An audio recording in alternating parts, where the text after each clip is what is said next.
শান্তির সব পথ কি তবে রুদ্ধ? ইরানের উপর যুক্তরাষ্ট্র ও ইসরায়েলের যৌথ হামলা করালো আজ অষ্টম দিনে। গত এক সপ্তাহে ৩,০০০-এর বেশি স্থাপনা ধ্বংসের দাবি করেছে সেন্ট্রাল কমান্ড। এমন পরিস্থিতিতে মার্কিন প্রেসিডেন্ট ট্রাম্পের কড়া হুঁশিয়ারি আর অর্থমন্ত্রী স্কট বেসেন্টের দেয়া ভয়ঙ্কর বার্তার পর আজ রাতে কোন পরিণতির দিকে এগোচ্ছে ইরান, তা নিয়ে বিস্তারিত থাকছে মিরাজ হোসাইনের প্রতিবেদনে। ধ্বংসস্তূপে পরিণত হচ্ছে একের পর এক সামরিক ঘাঁটি।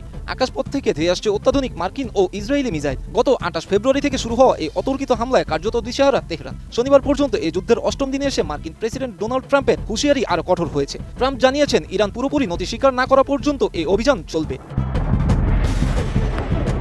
কেবল যুদ্ধক্ষেত্র নয়, কূটনৈতিক ও অর্থনৈতিকভাবেও ইরানকে চেপে ধরেছে ওয়াশিংটন। ফক্স নিউজকে দেয়া এক সাক্ষাৎকারে মার্কিন অর্থমন্ত্রী স্কট বেসেন্ট জানিয়েছেন, আজ রাতটি হতে যাচ্ছে ইরানের জন্য সবচেয়ে ভয়ঙ্কর, কারণ আজ রাতেই পরিচালিত হবে বৃহত্তম বোমাবর্ষণ কর্মসূচি, যার মূল লক্ষ্য ইরানের ক্ষেপণাস্ত্র উৎক্ষেপণ কেন্দ্র এবং মিসাইল তৈরির কারখানাগুলো।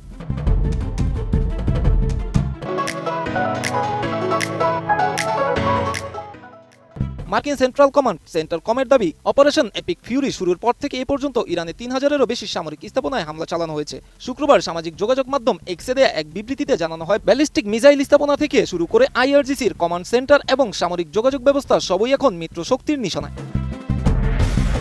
শুধু স্থলভাগ নয়, সমুদ্রেও কোণঠাসা ইরান। যুক্তরাষ্ট্র দাবি করছে তারা ইতিমধ্যেই ইরানের ৪৩টি যুদ্ধজাহাজ ধ্বংস করেছে। সবচেয়ে বড় ধাক্কাটি এসেছে প্রথম দফার হামলায়, যেখানে শীর্ষ পর্যায়ে অন্তত ৪৯ জন নেতার মৃত্যুর খবর পাওয়া গেছে।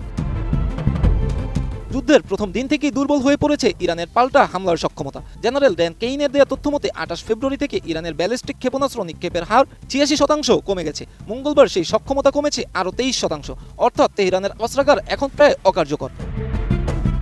সামরিক বিশ্লেষকরা বলছেন, যুক্তরাষ্ট্র ও ইসরায়েলের এই কম্বাইন্ড অপারেশন মূলত ইরানের সামরিক কাঠামোর মেরুদণ্ড ভেঙে দেওয়ার জন্য ডিজাইন করা হয়েছে। স্কট বেসেন্ট যে বৃহত্তম বোমাবর্ষণের কথা বলেছেন, সেটি যদি সফল হয় তবে ইরান আগামী কয়েক দশকেও তাদের ক্ষেপণাস্ত্র প্রযুক্তি পুনর্গঠন করতে পারবে না বলে ধারণা করেন তারা।